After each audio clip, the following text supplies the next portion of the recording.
Hello friends, তোমরা কেমন আছো সবাই? আশা করি সবাই ভালো আছো, সুস্থ আছো। আর আজকে একটু আলাদা রকম রান্না করব। কাঁকরোলের ভাজা, তরকারি অনেক রকম খেয়েছি। এভাবে একবার করে দেখো, দেখো কিভাবে আমি রান্নাটা করি। কাঁকরোলটাকে প্রথমে একটু গা ঘষে সেদ্ধ করে নিলাম। তারপরে চামচ দিয়ে ভেতরের অংশটা, দানাগুলোকে বার করে রেখে দিলাম পটলটাকে এভাবে।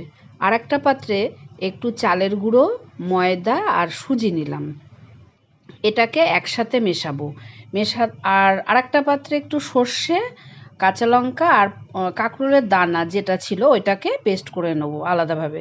এবার ওটাকে, সর্ষে যাদের অসুবিধা হয় তারা ওর মধ্যে চিংড়ি মাছ বা নারকোল দিয়েও করতে পারো।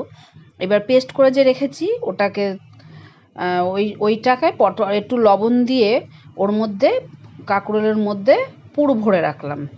আর এদিকে সব মিশিয়ে দিলাম, এর মধ্যে লবণ দিলাম, হলুদ দিলাম, একটু মিষ্টি দিলাম, দিয়ে এটা ধনেপাতা কুচি দিলাম, দিয়ে একটা ব্যাটার তৈরি করে ওর মধ্যে কাঁকরোলটাকে ডুবিয়ে ডুবিয়ে একটা করে এরকমভাবে দেখো ভাজবো এপিট ওপিট করে।